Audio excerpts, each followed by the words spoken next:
Brady, now that our services are on Facebook these days, what's a way to measure attendance accurately?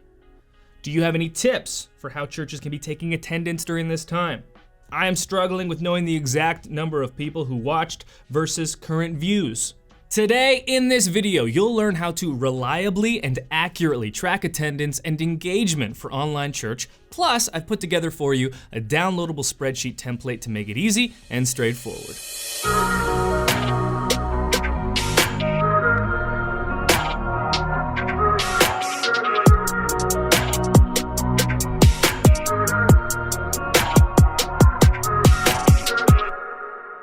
Well, hey there, my name is Brady Shearer, this is Pro Church Tools, and if we're meeting for the first time, it's a pleasure. Please consider subscribing and hit the little church bell to turn on notifications so you get notified as soon as new content drops. We publish new videos every Tuesday and Thursday.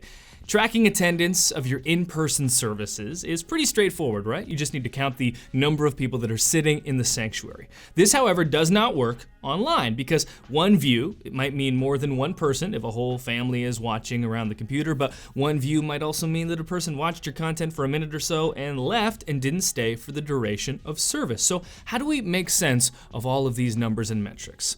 Now, there's a good chunk of information to cover in this video, so I'm going to break it up into what I'm calling big ideas. And the first big idea is this: don't try to translate digital metrics to in-person metrics.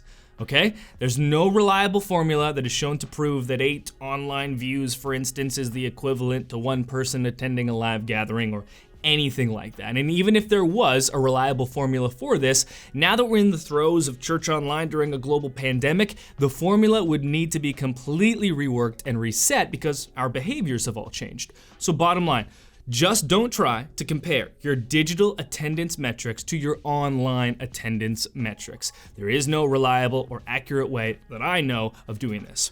Which brings us to our second big idea, which is attendance is, it always has been, a problematic measuring tool for churches. Why? Well, because your church's mission is not to get more people to attend your in-person gatherings. Your church's mission is life change, right? And how do our churches facilitate that life change? We host in-person gatherings. And so over time, we've come to conflate attendance with mission. We perceive more people in our seats with more life change. We've come to equate increased attendance with greater fulfillment of mission. And granted, attendance should be one metric we're tracking, but on its own, it is incredibly unreliable. Think of it this way. Someone could tell you that they go to the gym 3 times a week, and on its surface, that might sound pretty good, but that doesn't mean that they're getting any healthier or stronger. What if their diet is a mess? What if they're not pushing themselves during their workouts when they are at the gym? What if they're just going through the motions? Consider also that over the course of a year, the attendance metric on its own can offer you virtually zero insight into how your existing congregation has become more like Christ. All it can tell you is if there are more people in your seats this year than there were last year. Attendance as a primary measurement tool is problematic. It needs to be just one data point amongst many others. So what are those others? Next steps. And a next step is defined as any action a person takes towards loving God, loving people, and making disciples. Unlike attendance, next steps tracks external growth and internal growth. It moves people in your church from being passive spectators to active participants. It cares about life change all week long taking place, not just when people walk through your doors on Sundays. And it can more precisely measure and indicate how well your church is actually accomplishing its mission. Now, this is a new paradigm for many, but it can be incredibly liberating. And if there were ever a time to embrace this model, it is now, because we can't rely on our in-person services like we used to, meaning we can't rely on attendance metrics like we used to. The old model is showing its vulnerabilities right now because it has always over-indexed in-person services. And look, you might be thinking, Brady, I get what you're saying, but this suspension of in-person gatherings is temporary, and we'll be back to some semblance of normality soon enough.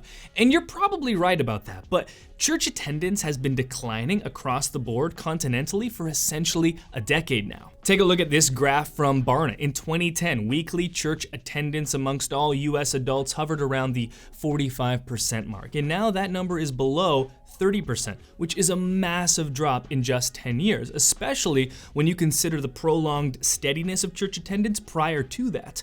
And this drop is affecting all generations: millennials, Gen X, boomers, all seeing declines beginning right around 2010. And what started happening right around 2010? Widespread use of the internet, social media, and digital platforms. Now, correlation does not equal causation, but this is why I say we are living through the biggest communication shift in 500 years. The internet is contributing to massive cultural change, and one of those changes is widespread decrease in church attendance and the extinction of cultural Christianity. So yes, the suspension of in-person gatherings is temporary, but using church attendance as a primary measurement tool has been a sinking boat for 10 years now. We need a more holistic approach. Now, I won't go any further into this right now, but we have a full video guide on this with its own spreadsheet on tracking church growth using next steps. That video is called The New Rules for Church Growth, and it will be linked in the description below. Let's talk about big idea number 3. With digital engagement and attendance metrics, what you can expect to see is more width and less depth. Consider that to attend a church service in person, there are a number of barriers to overcome. There's friction there. To watch your service online, virtually no barriers, very little friction. This means it is so easy for people to discover you and get connected to your content, an increase in the number of people that you can reach and influence. But just as it's easy to start engaging with your content online, it is equally easy to disengage and leave. People don't walk out of service in the sanctuary, but they can and will do that online. So when you're trying to sort through the noise of your digital metrics, just remember that more width, less depth. This isn't better or worse than in-person gatherings where you can expect the inverse, it's just different, so you need to be mindful of it. How do you account for it? That's big idea number 4.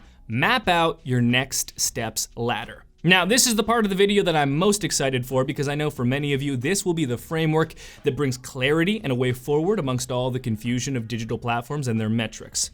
Here's what the next steps ladder looks like. Aware, connect, decide, commit. The best part? It's an easy acronym to remember. ACDC. Aware, connect, decide, commit. ACDC. And what you're looking at right now is the ideal linear progression from someone being introduced to your church for the first time to them becoming a fully integrated part of your church community. And this kind of model is not exactly new to the church world. If you've ever gone through a program like Growth Track at a church, this would be along the same vein. And these tools are used in organizations of all kinds. But the goal of the Next Steps ladder is simple. With every service you host, with every program you run, and with every piece of content you publish, you want to provide opportunity for people to move up to the next step in the ladder. You want intentional actions being taken to move people forward. And to make this abstract idea clearer for you, I want to describe exactly how I use this model in my own organization, Pro Church Tools, because in a digital paradigm, the first 2 rungs in the Next Steps ladder are virtually identical for every company, organization, or church. It's the final steps that differ slightly. So the first step is aware. And for me, this is the motivation for why we publish as much content as we do at Pro Church Tools and why we work as hard as we do to make that content great. And because of this approach, every single month, thousands of people are stumbling onto our content for the first time. And when they land on a video like this one, they have no idea maybe who I am or what I'm about. And for that person, my only goal for them is to get them to come back. Because if I can't accomplish that, the most likely outcome is that they watch a part of a video and I never hear from them again.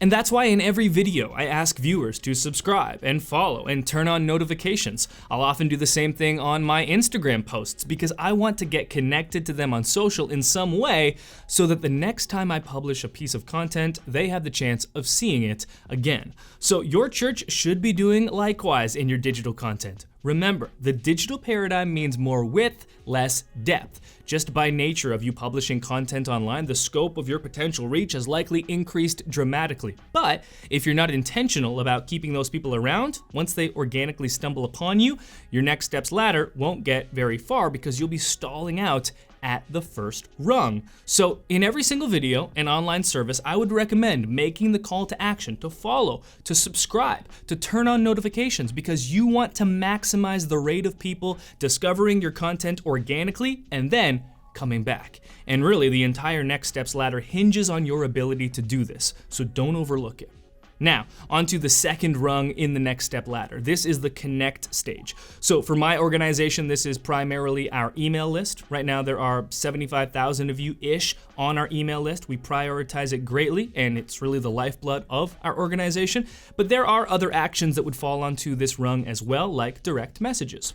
And the distinction between the aware stage and the connect stage is that the aware stage is usually when someone is kind of engaging with your content from afar, testing the waters, trying to see if what you're up to is legit. Whereas the connect stage is when they actually reach out or when they actually fill out their name and email in a form. So for your church, this could be filling out a digital connect card. It could be sending a direct message or email. Or consider the following tips that I would put in the connect stage of the next steps ladder as well. These come from our friends at Sunday Social on Instagram. If someone is new, ask them to just type the word new in the comments and then have someone follow up with them individually. Another way to do this that requires even less friction on the part of a viewer would be to post a comment yourself as the church in the comments that says, if you're watching for the first time, like this comment. And then again, follow up with the people that liked that comment through their profile afterwards. Similarly, you can ask people to comment with the word prayer, and then again, follow up. These techniques are similar to what you would do in person with a Connect card, but made native for digital platforms. Another fun idea, this time from friend of the show Gabe Tringale, is to post this image in the comments on your videos to encourage engagement during the sermon on Facebook. And with Gabe's permission, we've got that image linked in the description below, so you can download and use that one exactly. Moving on to the third rung in our next steps ladder, we've got decide. In a church's context, this is making a decision for Jesus. One native way to do this on a digital platform is to have your church post a comment that reads, if you'd like to speak to a pastor about starting a relationship with Jesus, like this comment. And then again, follow up with all the responses. And I like this approach a lot better than the digital raised hands option for decisions because it allows for a tangible in-person follow-up. And in these later stages of the next steps ladder, we don't want anonymity. That's really only reserved for that first aware step. And then the final step is commit. This is where volunteering comes into play, joining a small group, giving, and once a person has arrived in the commit stage, their path forward is just affirming that commitment with action on a recurring basis. And what I love about this next steps ladder is that it can work for digital ministry and online church, but it can work for in-person ministry as well. You just have to be mindful of where people likely are on the ladder. So for in-person gatherings, you're probably not going to be starting at the aware stage on the first rung of the ladder, because if someone has decided to attend your church in person, they're already right at that connect stage basically. For in-person gatherings, people will be starting further up the next steps ladder because of the friction required to attend an in-person gathering to begin with. But because of this, there will be less of them. For online experiences, you'll have more people, but many will be starting at the aware step, and so you'll need to focus more of your energy on moving them to the next rung. So online, you've got more people, less commitment. In person, the opposite. Now, I know this video is running long, but there's really so much to cover on this topic if we want to do it right and really make progress. So here are a few final thoughts. Number one, in digital ministry, you need to make explicit asks for people to take a next step. If you've watched any of my YouTube videos before, you know in almost every video I ask you to subscribe, maybe more than once. And guess what? My numbers tell me that half of you are already subscribed. So I'm not making that call to action for you. I say it for the people that are not yet subscribed, because if I don't, they likely won't take that next step and I risk losing them forever. And look, I used to think asking was pretty silly until I started doing it and the number of responses on a per video basis skyrocketed. So once you've identified the specific action steps on your next steps ladder, repeat them over and over again. Don't change them either, because people may not respond the first time. In fact, they likely won't, so you need to keep asking again and again. Number two, as much as I love numbers, make sure you're also focusing on the real stories of individuals. This process that I've outlined for you is for the purposes of streamlining and optimizing next steps, but that's all because I want people to experience life change. It's easy to get lost in the clouds and all this stuff and negate the dirty work of pastoral ministry, but that's where all the good stuff happens. That's where the follow-up is taking place. So document those stories when they do happen and celebrate them, because that's what this is all about. Thirdly, the next steps ladder maps out the ideal linear progression of someone becoming a fully integrated part of your faith community. But we all know that life is not linear, so it's totally normal for people to skip a step, to go straight to the decide moment, to skip the connect stage altogether, just as it's normal for people to oscillate between stages or to go backwards for a time. The model is there to provide structure and help inform decision making, but naturally, every person's path is different. And then finally, I would be remiss if I didn't talk about attribution in this video. I've been asked by many pastors and ministry leaders over the last couple of weeks questions along the lines of, how do I show that the data of people watching a service on Facebook to them becoming attendees or givers? And I can only speak to how I do this in my organization, but I do not track that data on a macro level for a couple of reasons. One, the technological reason. I don't believe I can do it accurately. I'm not certain that I can trace when you organically discover a YouTube video of mine to when you subscribe, when you join the email list, when you start a free trial of our software Nucleus, and when you become a paid subscriber for the next 24 months. Like, you might tell me that story in a direct message, which is why I said we need to lean into those individual stories, document them, celebrate them, but I don't have a command center like Bruce Wayne gave Lucius Fox in The Dark Knight tracking your every move. And that also leads to the second reason I don't focus on precise attribution on a grand scale. I don't want to. And I think this is especially true for churches as we deal with existential matters of faith and life and not software subscriptions like my organization.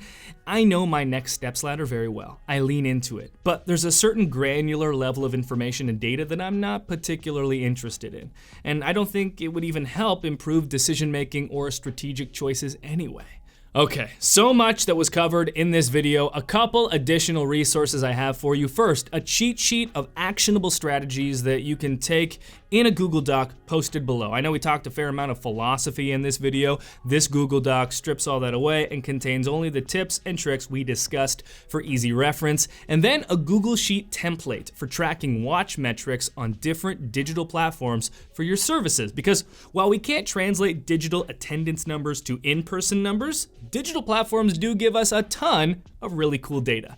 Not just number of unique viewers, but peak viewership, how many watched for at least 1 second, at least 1 minute, average watch time, demographics, etc. So we put that together in a blank Google Sheet for you to fill out on an ongoing weekly basis. And if you're curious on how to find that data for the different platforms you use, just do a quick Google search for your particular platform of choice, and you'll find their documentation easily that way. And for this data, we don't really have benchmarks, so what you want to do is track your progress from week to week and then compare your own data from different services. All of these resources are linked in the description below, so take advantage of them. Now what? Well, subscribe to this channel, of course. You can hit the little church bell to turn on notifications, click the thumbs up if you liked this video, and leave a comment if you need further clarification on any of this. We are here to help you navigate this world of online ministry, so make sure to subscribe. We've got plenty more content coming. Thanks for watching. We'll talk soon. Okay, rolling on audio.